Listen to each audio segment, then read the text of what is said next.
Hello. Okay, we look like we're all set. Yeah. Okay, cool. Set at like you can bet. Ugh. Let's see. Episode 25. 25.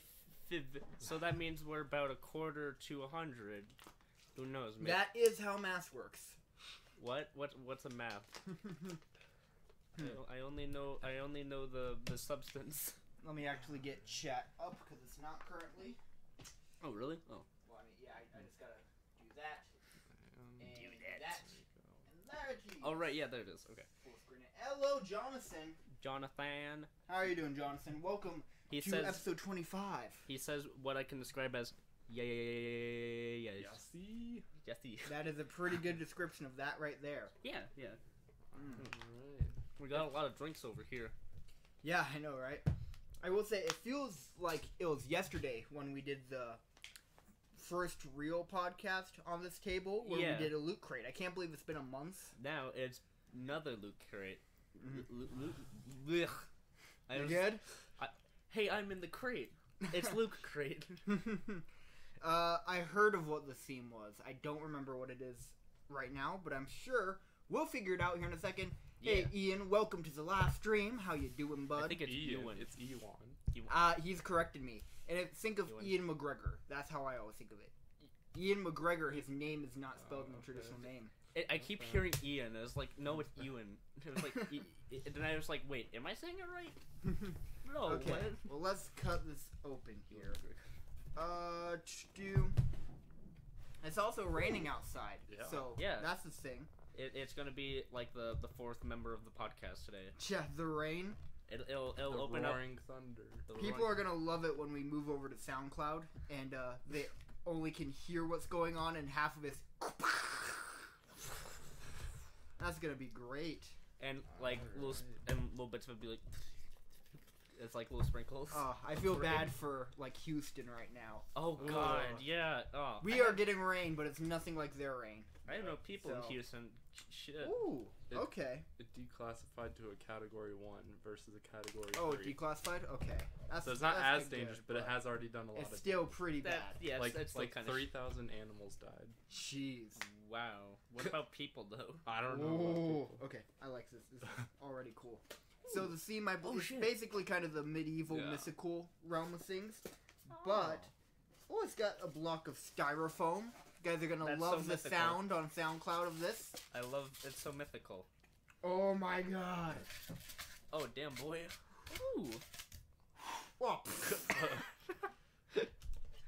ah, Congratulations, that's what you get for I'm bringing it to- wounded. You're wounded. Okay, so what this is, and I'll put it so the table cam can see it, is it's a glass. Not only is it a glass, it's a color-changing glass. Oh, Depending really? on what color liquid, or not what color liquid, when you Temperature. put, yeah, temperature. Because Electric. the Batman mug I have is just like that. So I think it's gonna be like Oh, that's orange sweet. for hot and then blue for cold, probably. You know you know what this reminds me of? This is the weirdest thing, but my grandma has a mug which has like a picture of her doing this. And if you fill it up with any type of warm liquid, like you don't see the picture like regularly, but if you put in a warm liquid, you just see of my grandma, a picture of that with my grandma. And it's like it's pretty awesome. that is the You read- greatest you thing read the anyone's chat? Yeah. Becky Livingston. Okay. And then, ooh, Hey Sheldon. yeah. Oh my gosh. Oh, that's cool. That- Oh, That it's is like actually really cool. I didn't That's- realize it's- what it yeah, was that's- It's supposed to shaped- be. it's But it's shaped Link. like lunk. yeah. Oh. That's cool. Ooh, that's awesome. That That's, is actually a really cool nice. I shirt. like the It's a little solid yeah, t-shirt. Don't I'll let you be in I charge give of it a- arranging, 10 out of 10. making it look pretty. Pretty boy. Then I could never really get into Adventure Time. I'm not really sure why. I remember watching. Oh shit, that was 7 years ago. Holy sh! I was like super into Adventure Time when it was out, like for a good long while, and then I was like, eh. And now I look back, I was like, wow, that was 7 years. yeah, That was 7 years. I just never could get into it, and I don't know why. I get that. Okay, but we do have this now, which That was the Ice King yep. and his fucking penguins. Oh, it looks like Ugh. Game of Thrones almost. Oh my god, it does. Maybe that was the joke.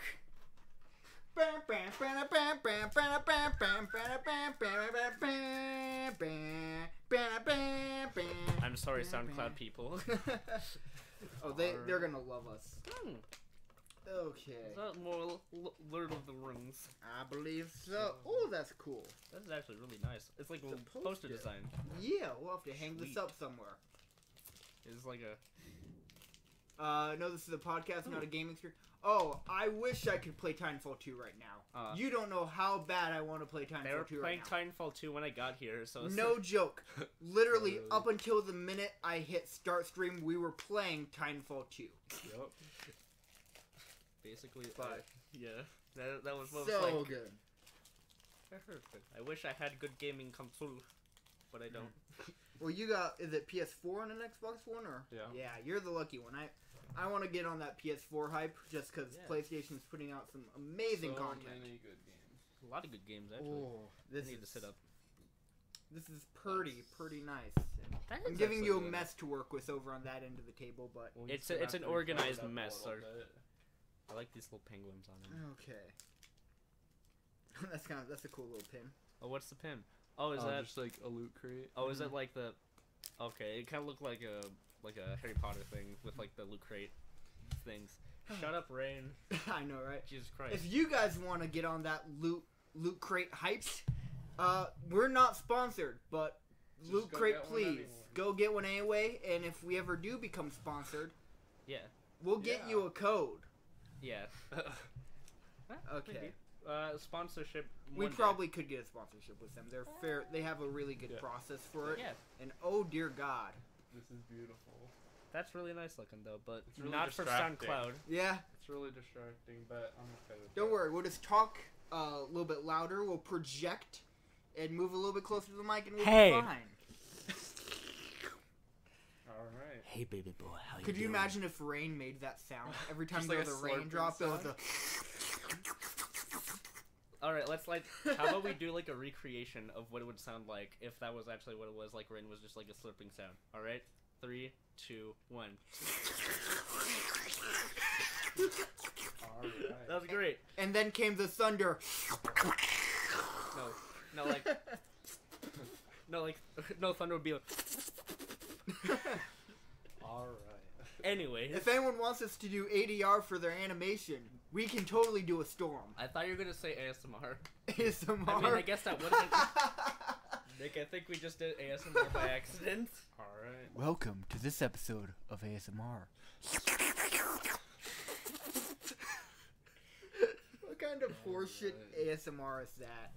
I saw an ASMR which was like a Swedish guy doing like chiseling stones and talking about philosophy, and that was some dank ass ASMR. I feel like chiseling stone is kind of enough, but they also had to talk about philosophy in No, case it was- it wasn't boring enough. No, it was unintentional ASMR. That's why. Oh, It was basically like the Bob Ross of stone chiseling, but they're oh like my god, that's essentially what it was, but it was great. that's awesome. Well, Alright. first on the list, we're here to talk about movies. Yeah. The biggest and my favorite announcement from this week that could mean very good or very bad Bad. things Very, for the very bad. DCEU is the fact that they just announced that they are doing solo spin-off movies for their character properties, and they're starting with the Joker. Oh yeah, the Joker. So Joker. here's the interesting thing about it. As of right now, what that means is we're going to get movies within the DCEU, which is like Ben Affleck's Batman, Jared Leto's Joker, Ben Affleck without Ben Affleck. Because yeah. Anyways. and like Jason Momoa's Aquaman. You know, that core team of DCEU characters that's going to be in Justice League. But then we're going to get a whole new side of DC, which has nothing to do with the DCEU. It's different actors playing DC characters. Yeah, like different versions of them. And this isn't really unheard of. DC's been doing this for a while. This will just be Yeah. the first time they're doing it in the live action sense. Yeah. Like, I will say, they have an amazing animated cinematic universe right now. Yeah, I heard it was. Well, except for one, but yeah, like Are you talking about Killing Joke? Because technically that's not Well- part of their universe. probably the most recent one actually. Which one was that? The Batman and Harley Quinn, because all I heard was it was Oh, basically was just, that... Yeah, I haven't heard much about it. Basically, I'm not even sure if it's part of the DC animated okay. universe. Essentially, just what I heard is that it was basically it was borderline like Harley Quinn fanfiction and porn. Well, here I can check the animation style and see. But yeah, like Killing Joke was also kind of a. But movies in the DCEU are the ones that. No, it doesn't look like that's part of it. This is in the style of Batman animated. Oh, okay. I wasn't sure if that was like if it counted. No, the new animated universe is stuff like The Judas Contract, Teen Titans vs. Justice League, those animated movies, which are surprisingly good. Yeah. I can stop messing with this because. But anyway, so DC's been doing this for a while now. Yeah, like this is the first time though they're having two different movie universes that are both gonna be live action. Yeah. So again, I see it as a sign that this could be them potentially abandoning the DCEU. Because if the solo movies start doing really well compared to the DCEU, yeah, like I could totally see them swiping the cinematic universe under the rug and go, no, these solo movies are what we're focusing on. That Ben Affleck, Jason Momoa, Ezra Miller, extra stuff. Hey. Who cares about them? Let's talk about the Joker solo movie and the other solo movies he'll probably be working on. Yeah. Well, I mean, I like standalone. I think standalone movies would work in that respect because like to be honest, Batman v Superman was like a bunch of movies just kind of cobbled into one. DC doesn't know how to put it all together. What? Oh. Yeah, that's been something for a while now. Huh. Well, just because that's recently. I don't know what even Gotham City is. So yeah, it hasn't been confirmed until now, but they've been talking about doing it was that. Confirmed recently. But anyway, so that was just a post about the Sirens movie. Yeah. So, which Sirens is basically the female characters in the DC universe, more or less, that team. Yeah, those characters. So it's going to be kind of like, for instance, a movie that's a team up of Harley Quinn, Catwoman, Poison Ivy. Yeah. Oh, okay. Those are the classic three. Those are like the obvious ones. Yeah. All right, yeah. But anyway, that's kind of a little off topic. But the Joker movie, I find that very fascinating. Yeah. It's something that I've heard it said best that it shouldn't be an origin story. Yeah. It should be the exact opposite. It shouldn't tell you much of anything about the Joker's past. Yeah. Because that's what makes the Joker so unique. Think back to The Dark Knight. Oh, yeah. We know nothing about that version of the character. Like, and everything he said about himself from his past was kind of like, he said one thing and then later he just say something completely different. Like, which one is it? Exactly. I don't know. Which is perfect. That's how the Joker should be. So if they do a movie about the Joker, you should be constantly questioning everything that he says. Yeah. Not a story of, okay, so I bet you're wondering how I became the Joker. It was a simple process of A, B, C, D, and the movie is over. Thank you for your money. That ruins the Joker. Yeah, that kind of, like, it probably could. I heard something... But we'll see what happens. But yes, there is something I heard about the Joker origin movie that I thought was weird as shit. Which is, like, it's not even anything to do with the story or anything, but the people behind it. Do you want to know who's one of the producers on this movie? Who? Martin Scorsese. Yes, I did hear about that. And I was like, what? But then I heard, like, aspects that this would kind of almost be in the same vein of, like, some of his earlier films, like Taxi Driver. It was like, that could work. Which, to be fair, there was a comic book line that was literally that. Oh, what was it called? It was like, I don't remember what it was called, but it was basically about Joker's taxi driver. Oh, was it literally just Joker and the taxi driver situation? Yeah, so Joker, this has nothing to do with the movie, but it was an interesting storyline that I heard some people theorizing as kind of what they should aim the Joker to be. But the comic book franchise is about when Joker was going from heist to heist, he had his driver. Yeah. And I think they might have even gone in a taxi, or I think it was a limo, actually. But it was something like that, and it was from the driver's point of view. So, you basically kind of saw the driver learning more and more about Joker just in their drives from heist to heist and all that. Yeah. And he's like, oh, I kind of see where this guy's coming from. And right as he makes that realization, Joker kills him. You know what, actually? That basically sounds exactly like Collateral, except without, killing him in the end. do you know about that movie?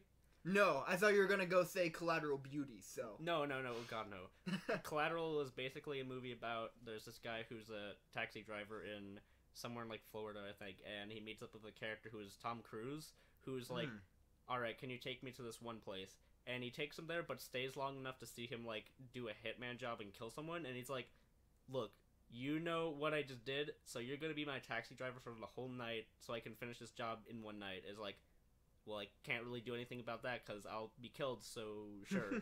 And so the entire film is just like him taking him to all of his hitman like locations. And the reason why I kind of bring up that movie is because I've seen people point to that as a good inspiration. Because while you do learn little bits about the Joker, it's not you're his actual constantly in doubt, and it's never. Yeah. It's not like, well, his origin story is more into his mindset and how he looks at the world. Yeah. If you're gonna do a Joker movie, don't show us how he became the Joker. Show us what makes the Joker tick, like as opposed to his backstory. Like what makes him function and make us kind of give us hints to allow us to interpret his backstory. Yes, exactly. Like that's not exactly just completely obvious stuff. In fact, in The Killing Joke, which is Joker's origin story, he starts off by saying, hey, I don't even know how I became the Joker. I think this is how I became the Joker, but who knows? Yeah. And that is his official origin story, and he doesn't even know if it's true. His basically his origin story. I don't fucking know. Yeah, I'm the Joker, bitches. What do you want? I don't know. So, what are your guys' thoughts on the Joker movie? Are you excited? Are you skeptical? Are you just flat out saying no? I'm skeptical. I'm skeptical too. Like, on one hand, this is kind of like a weird direction for DCU to go in, but in the other way, there's aspects of it that show that could be pretty good if you get the right people behind it. It also depends. It depends on how much of his backstory. I've heard people calling it an origin story. I haven't yet seen DC officially say origin story. I've heard them say kind of his own movie. I haven't heard them mention that this movie will explain his origin. Yeah. So I'm skeptical, but you know what? I'll go with it. At least DC has made a good movie recently, so I'm willing to like stick with them on this one for now. Well, and for me, I see it as, you said it was a weird move, which I agree with. But to be fair, any move they make right now is kind of a crappy one, just based on where they are. So they need to do something to get out of the bind that they're in, because they're not able to make these good movies in the DCEU. That's a consistent team-up movie. Yeah. Wonder Woman. Yeah, that was pretty good, but notice there were no other Justice League characters in it. Good point. When you compare it to Batman v Superman, you get all of them. Which was all of that just, like, in a silver platter. Exactly. So, I feel like they're starting to realize how overwhelming it is to have all these big team-up movies.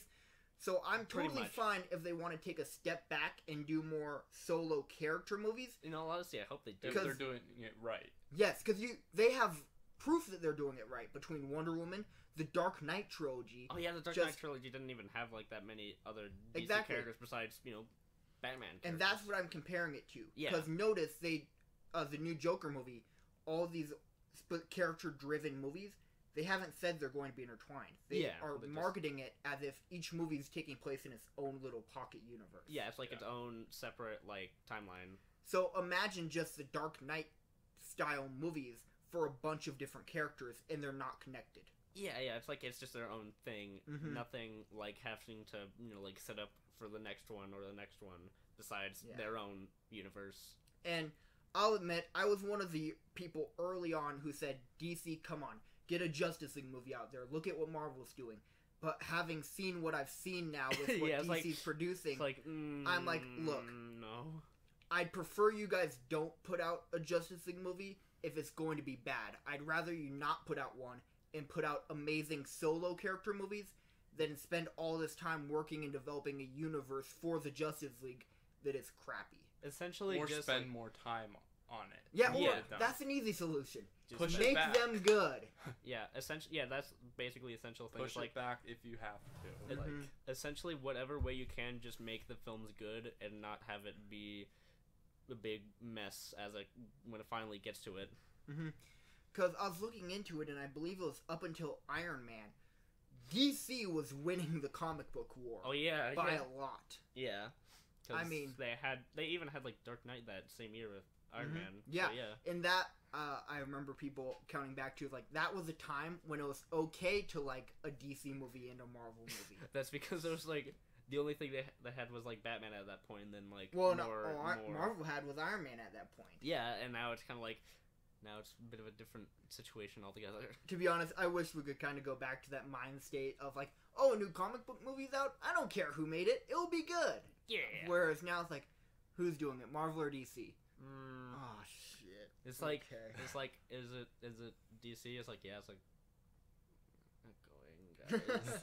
You could go without Even me. Marvel though has been slipping. Yeah, like even they have been kind of like, well, not like as They've much been as getting DC. lazy. Yeah, they've been getting very, very lazy. Especially So- like, even their standalone kind of films have been Mhm. somewhat lazy. Yeah. It's funny, like right now the one that's been doing the most successful, I'd say, is like the fucking Fox side of Marvel, which has only made Logan, and that's because Mm. they wrapped it up. Yeah, Fox was between Deadpool and Logan. Yeah, The past, what's that, year and a half now? yeah, They've been rock stars. yeah. Like I'd say they've been putting out some of the best of the Mm-hmm. comic book type films. Yeah. And notice, both of those, rated R. Yeah.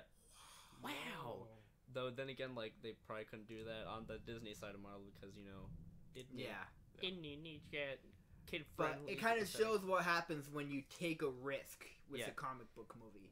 Yeah, like I mean, like there's some cases of like taking a risk with a comic book movie that didn't go as well. Like, I heard Watchmen was good, but it didn't make any money back. It that didn't, it needed. but I love Watchmen. Yeah, like Such a good movie. that was a risk. Like that was kind of like a win-lose situation, whereas like something like Logan was a Yeah. win-win situation. To 'cause be it's fair, like, though, no one knew what Watchmen was. oh, really? And their Oh. marketing was crap. Like, only the hardcore comic book fans were like, oh, they're making a Watchmen movie? Cool. Oh. General audience went, what the fuck is Watchmen? What's I'm a- not gonna go watch that. What's a watching man? Yeah. Why is there a man with his blue penis out? But no, if you haven't seen Watchmen, such a good movie. I need to see it still. Like I heard people say, "Oh, watch the extended cut." And I Watch was the like, extended. it was like, gotta basically like Lawrence of Dedicates over 3 hours of your life to it. But then again, I did stand up in a theater to watch Lawrence of Arabia one time because there were no seats left. I was like, "Fuck it, I'm gonna do this because this movie's good." Also, Watchmen, in my opinion, is the most comic book accurate movie they've ever made. Yeah, like it's accurate to like the story and Like visual no style. joke, if you went visual style, yes, but Yeah, also 'cause like of if you took the exact, if you wrote down everything that happened in the comic books Mhm. and you just scrunched it together, that's the movie. yeah, like the entire film, like as a whole, is presented in like an accurate, like fully realized way. Mhm. And Right. I really need to see it then. Yeah, and again, also something I should note: it's rated R for very, very, Many, very many good reasons. reasons. Yeah, very good reasons I heard. Yeah. Were you- I don't know how many I can talk about. I mean, not for spoiler's sake, for maturity's sake. But the easiest one is there's a character who never wears pants. So Oh, yeah. it's just constantly out. a friend of mine described him Dr. as blue psychic penis man. Yeah, that's accurate. Oh, But okay. he wears, in his costume, whenever he does wear costume, he wore a suit during part of it. But like, if he's going like, I'm gonna be a superhero, he puts on underwear. yeah, That's it. it's just like I'll be slightly. There's presentable. a scene of him just slaughtering people, and it's him standing up just blasting people, only wearing his boxers. Not even boxers. They're like the It's tiny the whities awkward- to wear like, yeah. the most awkward boxers. Ugh. But Get some fucking pants. no, Someone it's yells such a at good him. movie, and yeah, kind of like what you're hinting at. There is a show all like 10-minute sex scene. Yeah, boy. Like it's literally the director, Zack Snyder, might as well have just asked the actors like, hey, just could you guys do it, and then however long it takes, we'll just leave that whole chunk Do of the it. movie in, because literally you could have cut out half of that. Most movies Yeah, will like- show you 30 seconds and yeah, then the cut 10 away. seconds or No, it something. showed you the entire scene. because was it in slow motion though? Not Foreplay to really, no. finish. Oh, okay. I thought considering Zack Snyder. Foreplay to finish. Yeah, Hey. it's literally that. You see, all, like, it's very much so a show all. Okay, yeah, but yeah, like Watchmen, from what I've heard, is like one of the more mature comic book films out Yeah. there. Well, I mean, this is the part I was trying to avoid, but I guess I'll say it. There is literally a rape scene. Yeah, in like the that movie. was one of. You'll never see a Marvel movie and go, "Oh, kids, close your eyes. The rape scene's coming." Hey kids, guess what? Rape. And it's just like, Like- oh no, it's like. The closest thing the MCU Like, just has like a done. pop-up comes up, like, Yeah. rape alert. It's like, hey, kids. No, it's like someone puts like a koala over like the scene to censor it during the movie. Yeah, and I mean the closest thing that the MCU has done is Jessica Jones. Cause she is a rape victim, but it's more mental It's not. rape, not the Yeah. physical, sexual. Yeah, and it's more kind of like they never really show it. It's more like implied. It's implied, yes. Yeah. Well, yeah. Whereas Watchmen, yeah, It's you- a metaphor. yeah. But yeah, like I need to watch it though. I did Mhm. Watchmen. It's good. Watch And Silver Linings Playbook. that too, and a lot of things. Mm-hmm. All right, so So- next on the list, actually, speaking of Jessica Jones, that was totally a purposeful segue right there. Hey. Segue, We got segue. the Defenders, Defenders. which I have on here because I watched it between last podcast and this one, and I forgot to mention it in the previous one. Yeah, that's my phone. Sorry. Cool. I'm actually gonna move the camera forward a little bit more. But have either of you seen Defenders? I have not, mainly just because the only thing I've really seen from the Marvel TV shows was like a couple episodes of Luke Cage and like Oh my god. 5 minutes of Daredevil before I kind of got bored. Hold on. I'm gonna move the camera, but then we're definitely talking about this then. Okay. And let's see. Just because I noticed there's a lot of headroom there. Oh yeah, there's a bit of heaven room. Let me move this back and then adjust it. Sorry about this, guys. Yeah. I'm just trying to. Again, what will SoundCloud be like for this? And then bring it down. That should be good. Okay. Yeah, it looks a lot nicer. Yeah, there we go. Anyway, I just noticed that like a third of the screen was headroom, and I was like, I should probably change that. Anyway, so Dylan, have you seen Daredevil season 1 on Netflix? No. Oh my god, you guys! Daredevil season 1 has to be one of the best seasons of any TV show I've ever seen. Oh, I really Like, I love How I Met Your Mother, but Daredevil season 1 is amazing. Yeah, I don't know why I watched like the first episode of it, but I couldn't get into it whatsoever. I don't know. It's something. First off, you know that thing with Marvel and villains, like their villains are all one-dimensional? Yeah, Netflix is the exception. yeah, like it's All kind of like the their opposite. villains are amazing. Yeah, like Literally, in Daredevil season 1, you're thinking on the Kingpin is, look, I know you're the bad guy, but at the same time, I kind of want you to win.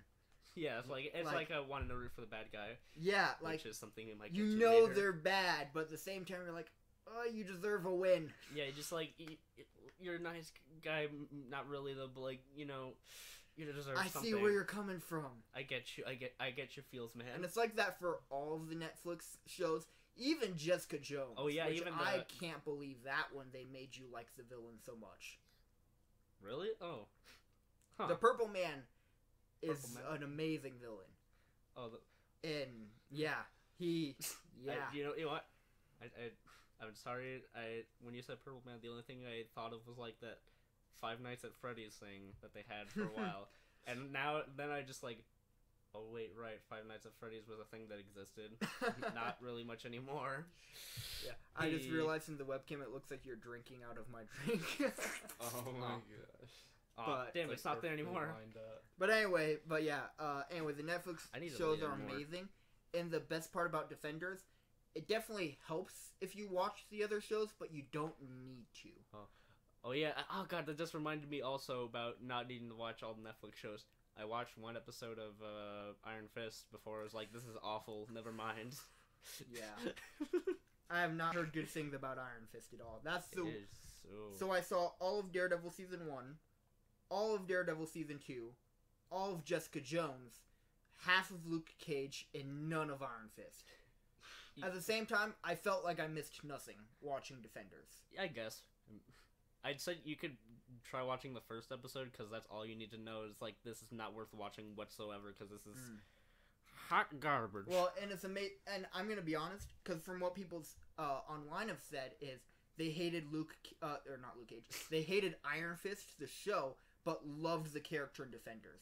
Oh yeah, like because the writing in Defenders was so much better. It's like they were like, why. I don't want to watch this movie because of Iron Fist, but then they show him in the show. It's like, you could have done this in his own show. Yeah, it's like, and it works very well because Iron Fist. I'll tell you this: his character is kind of what Justice League is looking like having the Flash be. Yeah, the kind of enthusiastic one, like, wait, what? Team up? Yeah, let's team up, guys. Yeah, like, let's team up. Yeah, it's like, do it. I want to do it. And there's such a character change because at the beginning of Defenders, he's like, all right, I have to do this. Kind of the Dark Knight, like, all right, I gotta save all these people. Oh, but it's so difficult. Wait, team up? Oh, I want to team up. I want to team up. I want to team up. By the way, how was just kind of curious from Defenders, how are the action scenes done? So, I was very nervous because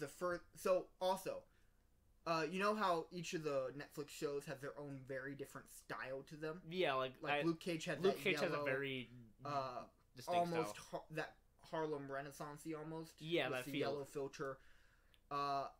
The first couple episodes, until they officially come together, each character is still being shot in their own style. Oh, that's really cool. Which I was nervous because the beginning of it was it started with Iron Fist. So does that mean? So it had Iron Fist fighting styles. Oh no! So I was like, oh god, no! Oh please don't let the entire show be like this.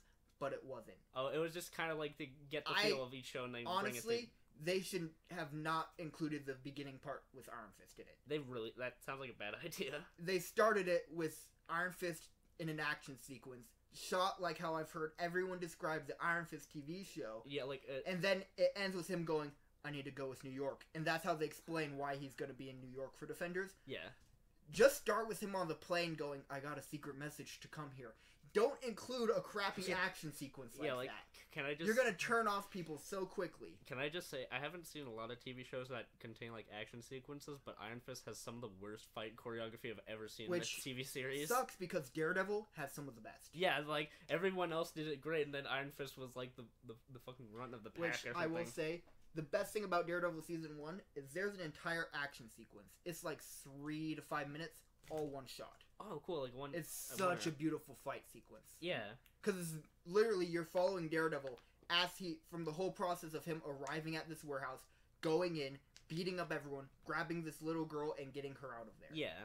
All one shot. It is so beautiful. That's cool. With that said, they do that in Defenders. The first team-up action sequence, it's not all one shot, but the main chunk of it is one shot. Sweet. That was pretty cool. And it works perfectly because it's going through and you're seeing each of the members of the Defender doing something and then, like, throwing one member into another person on the Defender, then beating them up and kind of passing it around. Yeah, like, pass it around.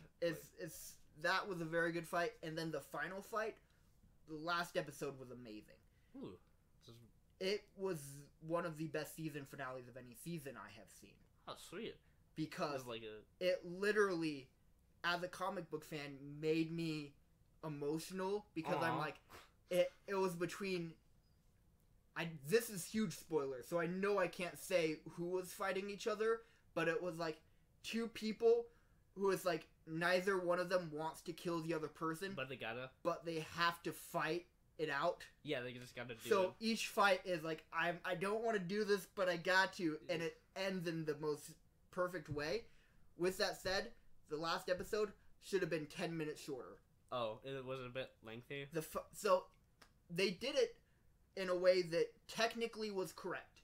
Oh, if you look at a story arc, it and works. especially mine, it starts, I'm trying to do this so the camera can see it, start on a little bit of a high note, dip down, and then like in English class, you learn kind of that rise and then the fall. Yeah.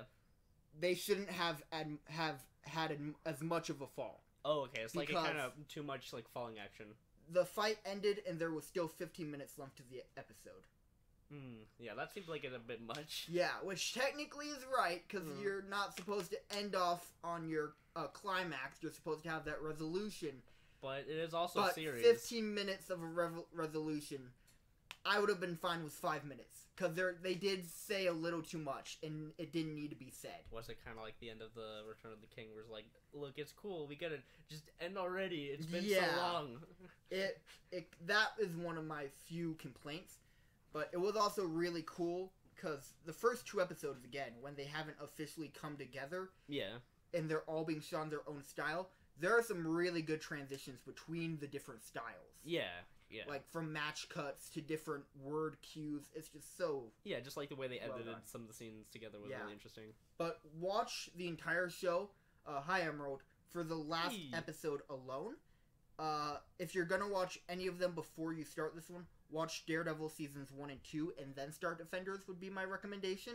Alright. You can start with Defenders. I don't recommend it, but they do a great job of explaining what happens in the other shows. Yeah, like giving you at least enough information so it's not boring for people who already know what's happening. Exactly. But and and it's amazing because they're all in such different styles. Cause Daredevil is a crime show.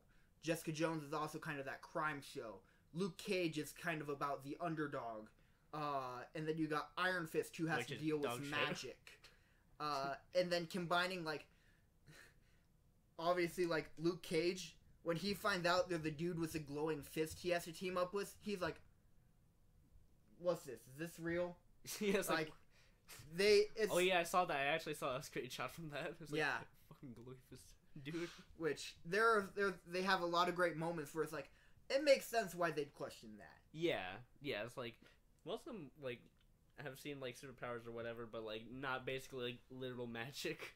Yeah, exactly, which... on, I believe it was my personal Instagram. Yes, it was. Emerald Sword, what are you talking about? We're talking about Defenders currently. Defenders. On my personal Instagram, I put out a little thing right here that basically sums up what's amazing about Defenders. Person 1, what is Luke Cage's superpower? He's really strong. And Jessica Jones, she's strong too. What about Iron Fist? His fist makes him strong. What about Daredevil? He's really good at hearing. Who's the coolest? Daredevil. Yep. And that sums it up so perfectly. Yeah. Every moment... Okay, I can never watch the Ben Affleck Daredevil again because of how... No. Because of how good the new one is. I know, like... The actor who plays Daredevil, Charlie Cox, oh my god, his acting level, every time he's on camera, I'm like, stop whatever I'm doing, I'm watching this. Yeah, just like... He's so good. I really should see Daredevil Yes, watch season 1 is amazing. Season 2's okay. Defenders is phenomenal. Yeah. Okay, so moving on. Luke, I'm gonna hand it over to you. Oh yeah, because I'm probably the only one who watched this entire group. Go for it. Talk about Deathnote. I'm gonna move the camera a little closer to you. Okay. The mic a little closer. All right, so what we're talking about now is the Netflix Deathnote movie, directed by a great director, Adam Wingard. But I do have some knowledge of. I actually did watch the anime like when I was younger. Like, I don't remember much about it except for like the concepts and like aspects of some characters and other things. But from what I remember, it was pretty cool. I don't know if that's the same now since I don't watch that kind of stuff anymore. But if I didn't watch this show either way, this would be a giant steaming pile of dog shit. It is, like, I was expecting it to be bad, but I wasn't expecting it to just be laughably, like, so bad it's good type of terrible.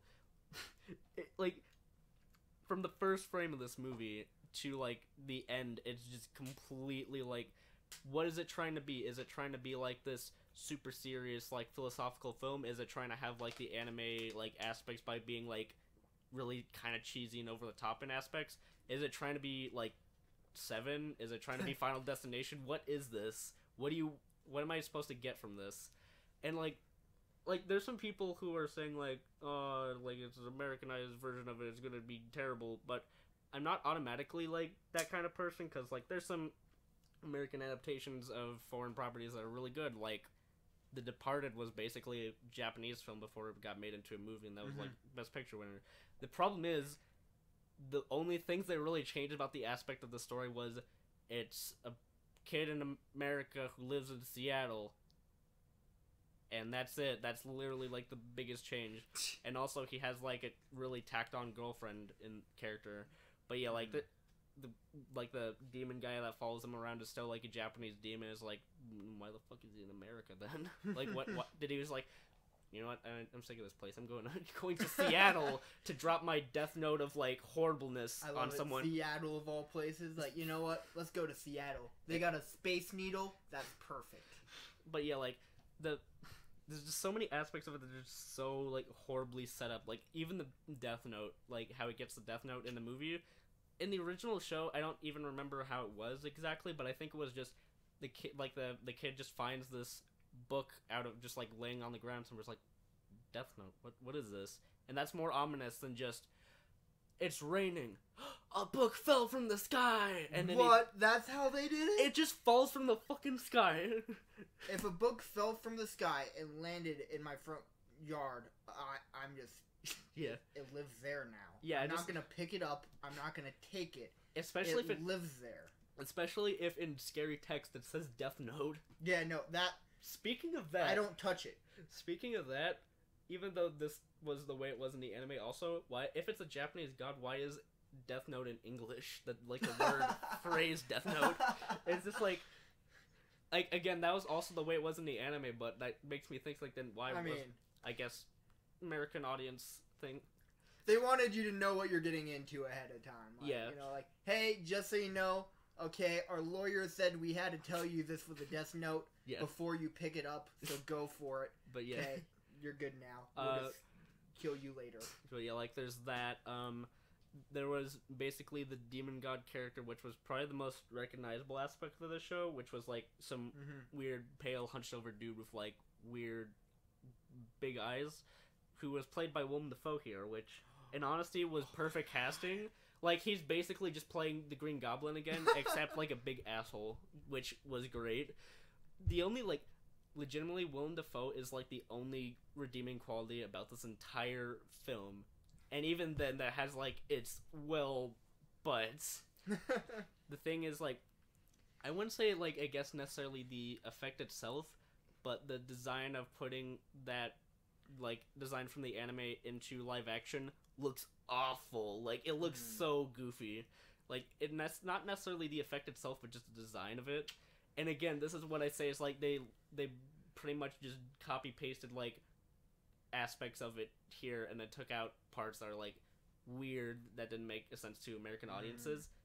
Actually, never mind, most of this movie doesn't make any sense. You know, it doesn't make sense to American audiences, but let's have a book fall from the sky. Book fall from the sky. And also, I just remembered, there's a character who was also in the original show who is, like, this super good, like, detective that works with the FBI or whatever it was in the Japanese version, but, like, he is, like, the best way I could describe it is, like, think, like, what's his name? The guy who played the creator of the Facebook. Zuckerberg, like the performance version of Zuckerberg from the Social Network.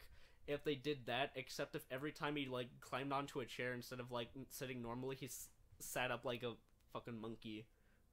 Like literally every single time he shows up, he does that. It was like, what? And I remember that's the way they did it in the show because, you know, like, anime is kind of over the top, if you didn't know. But, he does that, and it's like, you're trying to take this seriously, right? Are you? I don't know. Like, there's literally, like, a scene where, like, I won't say who, but there's, like, a really important character that dies, but, like, they have 80s, like, love music play as they, like, are falling to their death. It's like, yeah, that definitely sounds like a movie that doesn't know what type of tone it's going for. By the way, there's that. There's just, like, also just little tiny production design aspects of just like, okay, yeah, sure. Like, like the main kid is like, he opens up his locker and there's the normal people scare me from American Horror Stories. Like, I wonder who's that aimed for. But not even just, like, the only other redeeming quality I could say is, like, there's some cool shots, but then that's kind of drowned out by the fact that half of the shots in this movie are, like, Dutch angles. So, I take it I don't need to ask this, but I'm going to anyway. Thumbs up or thumbs down? You know what? Actually, I'd recommend it if Or you're looking Sideways.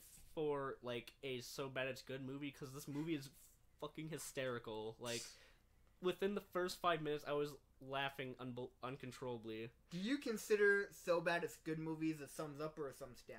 I'd say thumbs up depending on your mood. Like, if you're just like, I feel bored as hell, I'm just gonna watch some garbage shit.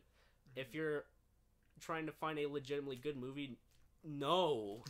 God, no. This is legitimately one of the worst films I've seen so far this year. It's so I bad. feel like you say that every podcast, though.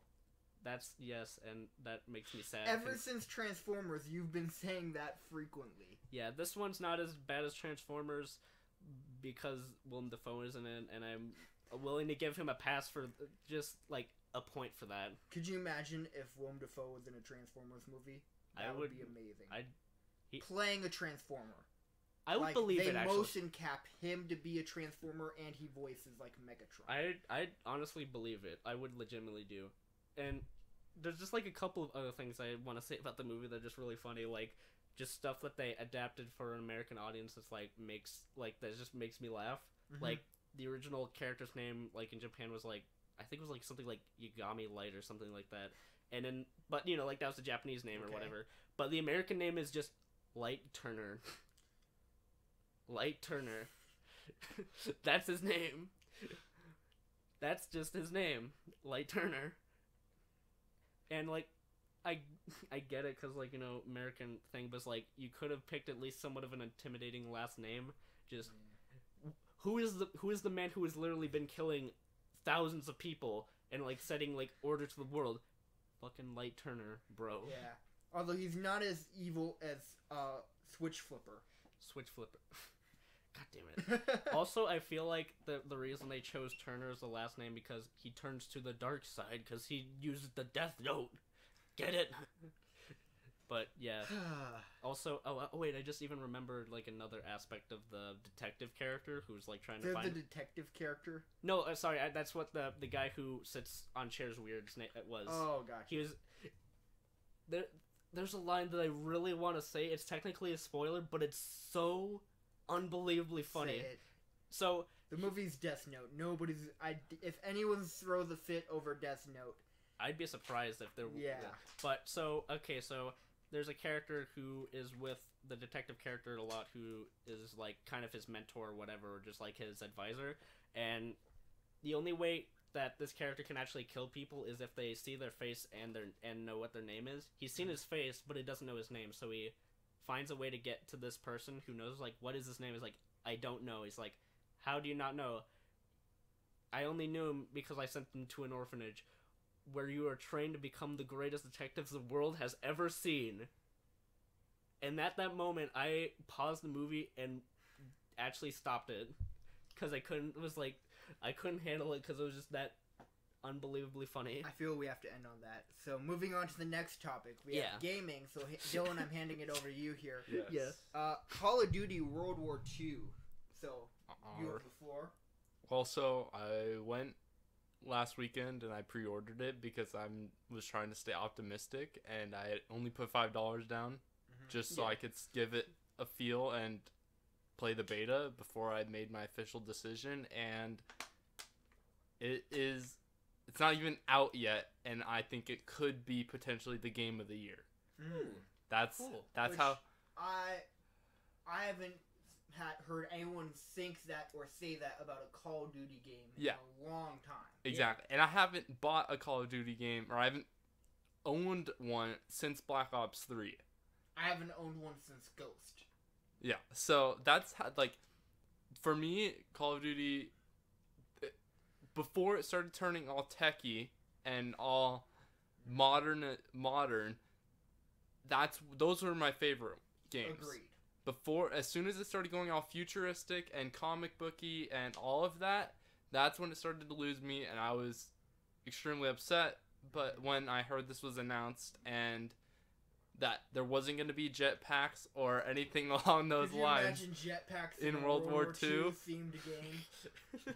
So when I heard that, I was like, okay, the game's going backwards to its origins, and I was like, okay, I'm still skeptical, but I need to stay optimistic because, like, this game is my childhood pretty much, and they actually released the beta early because it was supposed to come out last night or yesterday morning, and it came out Thursday morning. Yeah. So they gave an extra day to the beta, which was super nice. And I don't know, because they actually just extended the level cap up to 25.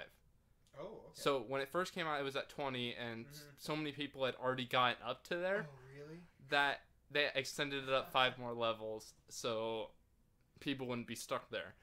But so I guess, like, the guns just feel like super realistic, and like, so guns that have more power to them, and like, or guns that in real life during that time would have more recoil, it matches really well within the game, which I really like. That's great.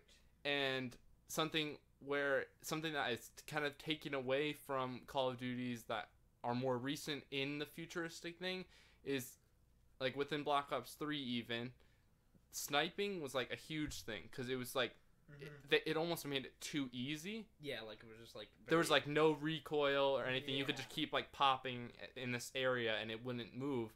And they fixed that so that you actually have to like get good at it. It's not just like anyone can pick up a sniper, play a couple of rounds, and have known how to play it.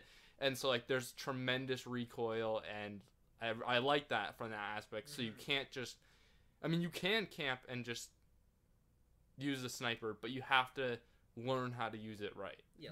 Get used to it, and not as just like simple. And then what I like is like when I first got in, like the first thing is you have to choose a class, and there's 5 classes, and they're all made for they're made for different skill sets, or they're made for different play styles, like what you want to do. Like, what do you want to be in the action? Do you want to kind of be on the edge of the action? Do you want to be like in the middle of those two?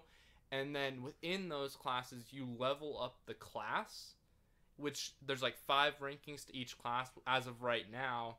And each time you level up the class, you get like an extra perk, or like you get like something that goes along with it. So depending on the class, you get these upgrades. So like I chose just the basic just like the basic one, and like once I get it up to level 3, then I get extended mags without having to equip it on my gun. So like there's like balance between perks, and you just have to kind of balance what you want to do, and I'm super happy that it's actually good. So do you feel this is kind of Call of Duty returning officially to its former self, or is this a different evolution? So Wednesday night before the beta came out, there was a video that I saw where 2 people from IGN were flown out there to play the beta early. And what they had said is that they had said that it was Call of Duty 2 but improved. And I was like, okay, I'm like, that's good news. Like that was a good game. And it's just like it's that, but 10 times better. More fast paced. It's more fast paced, and like I'm hoping I don't know, I wouldn't even mind, but so I don't know if it's intended like that, or if it's just to make the play style go up faster so you can get more of a feel for what the game is. But like leveling up right now is like super easy. Okay. Which I don't necessarily mind, depending on how they go with it, because like I've probably played like 25 matches and I'm level 14 already. Okay. So I pretty much level up every other round, which I don't mind, depending on what the cap is. And so I don't know if they're just gonna make it so you need more XP to level up once the game's actually out, and that they're just making it so easy so that the people with the beta can get to the highest points that is being offered, and they can get a feel for all the guns that are available at this point, or if that's how they're gonna keep it. Yeah. But either way, it's still 100% worth it to me, whether they do that or not.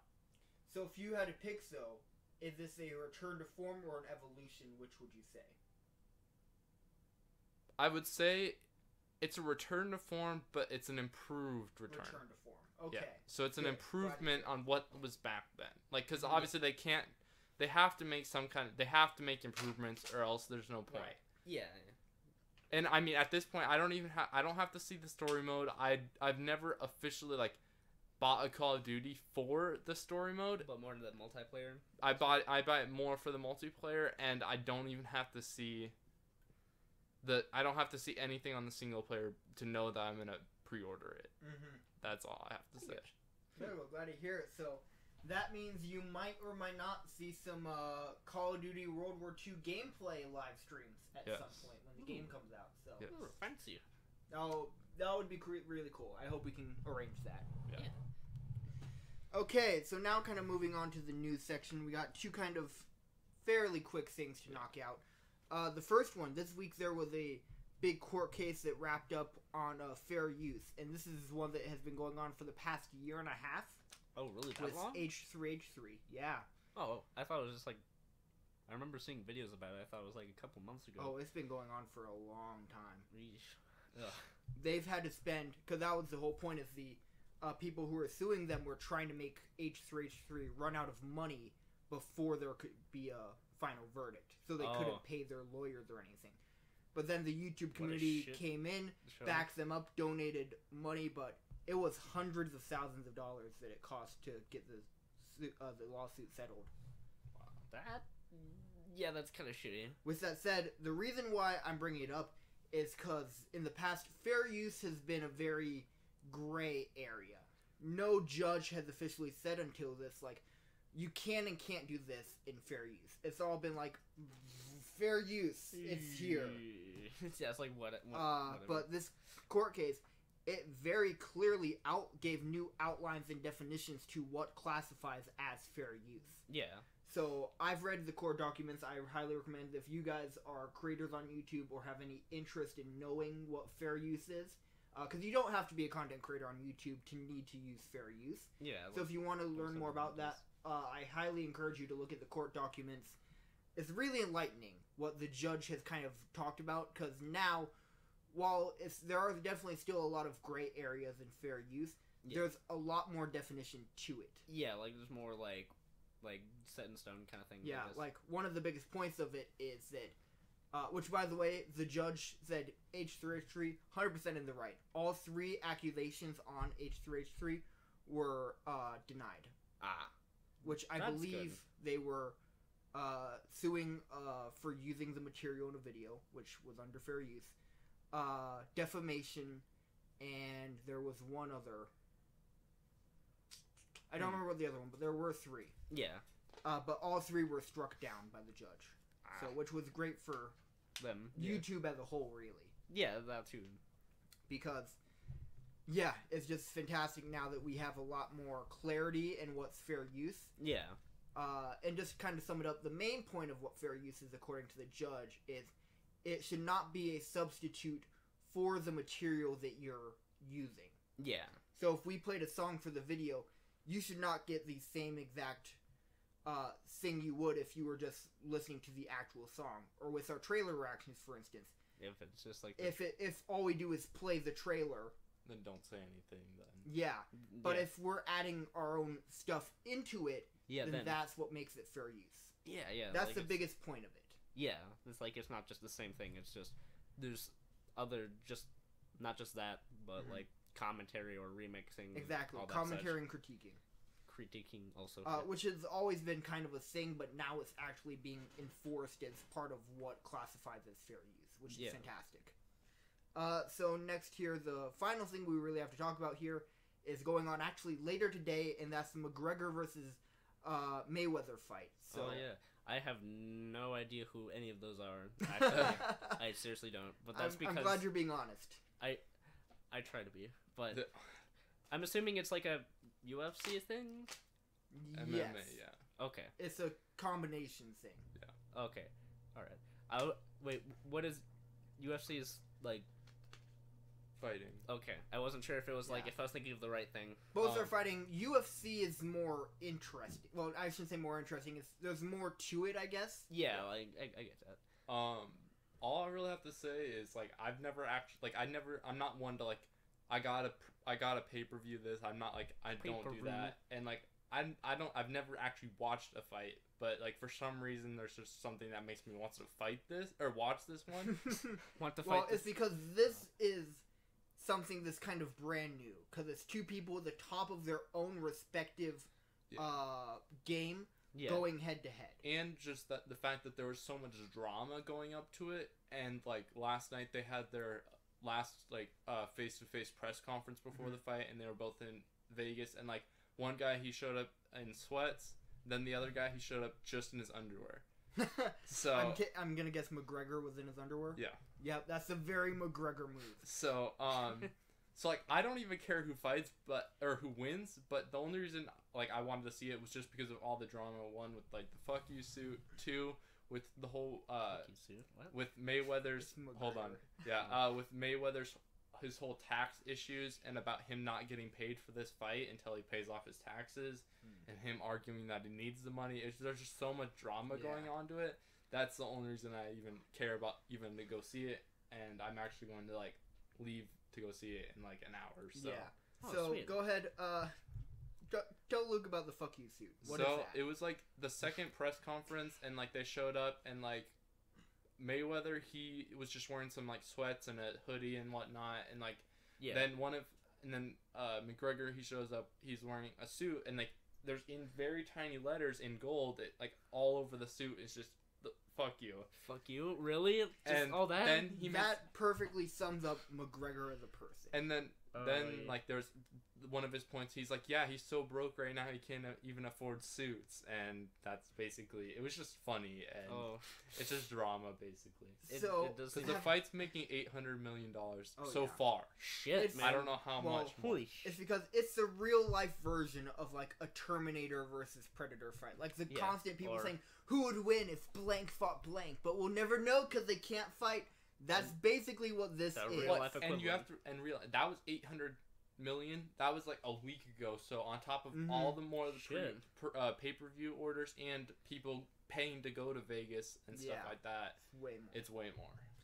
This is basically like almost like the boxing equivalent of a blockbuster film coming out. Like McGregor.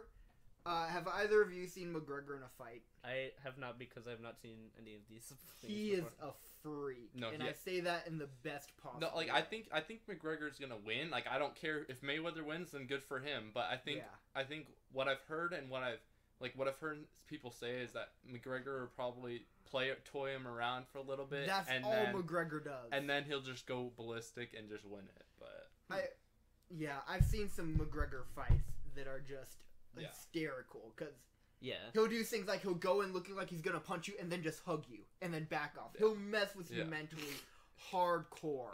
Which is I'll expect to see that tonight. Like, it's insane. Because like Mayweather, he's the heavyweight guy, he's the muscle. I haven't really seen many of his fights, whereas McGregor, Chris is a huge McGregor fan. Oh, okay. So I've seen a lot of McGregor's fights because of him. Yeah. And oh my god, he's... like, all I can say is, like, a freak is the best way to describe him, but I mean that in such a compliment. In a good way, yeah. He just unleashes the freak, It's like, you never know what he's gonna do. I wouldn't be surprised if in the fight tonight, he just starts dancing and goes in the splits and just is like, what you gonna do? You're all the way up here, I'm down here. What you gonna do? Like, you never know what he's gonna do. Yeah, just like, he's an unpredictable man. Yeah. It sounds like. Alright.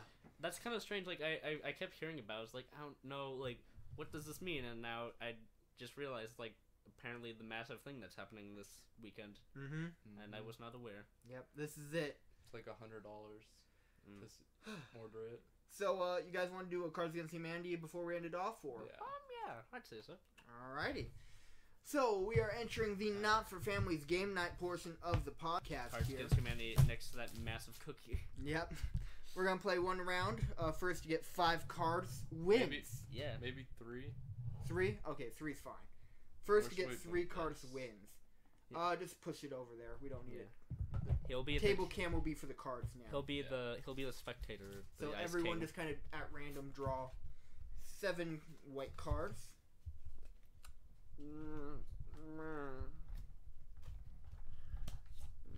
Oh, that was a lot. Hold on. Spool you. Put you guys back in there. Sorry. You're good. 1, 2, 3, 4. Almost grabbed a black card. 5. The ultimate white card. I would love it if they're the white cards that just said black card. Or what if like you just write in what you want to say? There are some like that, yeah. I've had 3. ideas. Woo. Okay. I've always been like excited to have one of those, but I've never thought of what I should 5, write in them. 6, 7. Okay. And I guess I'll be the czar, starting her off.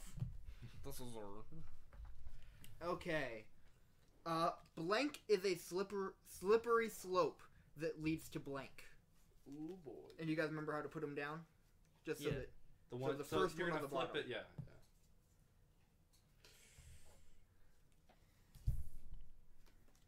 Let me see that card again.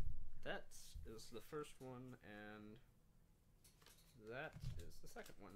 Alright. Should I wait till this part is over to draw 2 more cards, or? I'll just draw 2 now. Okay. Okay. So first off here, put these 2 down here. Sexually peeing is a slippery slope that leads to a lifetime of sadness. That's pretty great. Okay, and then the next one is masturbation is a slippery slope that leads to a snapping turtle biting the tip of your penis. How do you guys masturbate? Is that... There should be no turtles involved, I believe. I mean, unless if you're a furry, but even then, like... I don't think turtles are furries, though. Oh yeah, because they're not mammals. That would be a really weird-looking turtle. That's a little concerning, yeah. Good point. Good point. So just because of that, Fuzzy. I'm gonna go with sexually peeing. Oh. That's a sentence I never thought I would say in my life. I'm gonna go with sexually peeing. I'm gonna go for sexually peeing. I'll take sexual peeing for 500. I was Yep. gonna say that. Ah, god damn it. What is the clitoris? What is the clitoris? I'm still waiting for that one comment on the video that says, but what is a clitoris? What is it actually? What is it? I'm like, still waiting for that. Just pat him on the head. It's like, oh, you young fool. Alright. Okay, Luke, Oh, right, it's my turn. Yep. So just, draw a black card. Yep. why do I hurt all over? Oh man. I wonder what we're gonna get for this one. I'm not gonna look so, cause like I'm in the middle, so I get to see possibly both of your cards. Just let me know when you got it. Bing! We don't have the buzzers anymore, but... All right. Why do I hurt all over? Racism. Why do I hurt all over? Ethnic cleansing. Well, there's a topic here, okay? I'm going to say ethnic cleansing because I like to think it's like someone was using like a big bar of soap made of ethnic cleansing, and it like was like basically like a like a rough stone Alright. sponge. Let's see. White people like blank.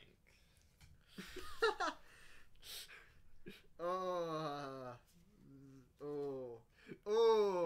I got one. I don't know. Shit. Okay. Luke, can I ask for an honest opinion here? Sure. Yeah. Yeah. Just. That one would be great. But at the same time, when else am I going to use that card? True. I'd say that one. Because this is the only time I can use this card and get Yeah. away with it. Yeah. There'll never else be a time I can use this. Okay. Okay. God damn it. I'm gonna go for this one because there was one. I had to use that Am I card. good? Yeah, Yes. I think you're good. There was one that I wasn't sure if I should use, but I was like, yeah, I could probably use it for another one later. All right. Alright. White people like switching to Geico. White people like former President George W. Bush. God damn it.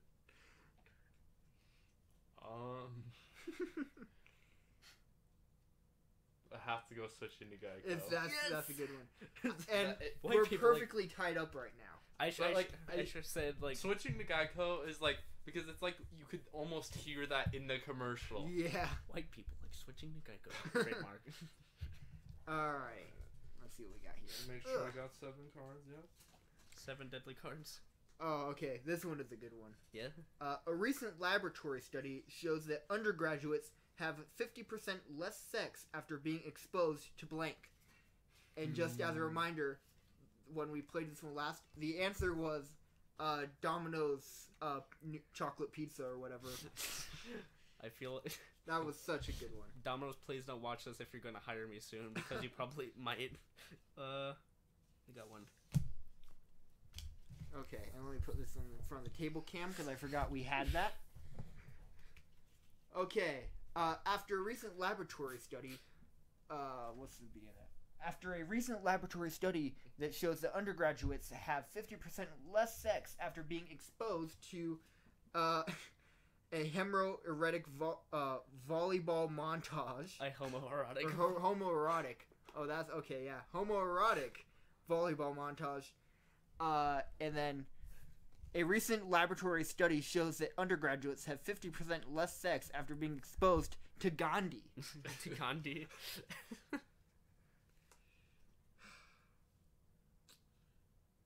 This one is Gandhi's very ironic. Yeah. Like, I just imagine someone like, oh man, I love the philosophies of Gandhi, and like, I'm not gonna have sex ever again. No, like, I just like I like the thing is like a guy is having masturbation and then he just thinks of Gandhi and he just gets like limp. He's like world peace. Man, I'm really hungry, but for some reason I don't want to eat right now. No, it's like, man, my dick may have peace, but what about the world? But with that said, I'm still gonna have to go with homoerotic volleyball montage. Yeah.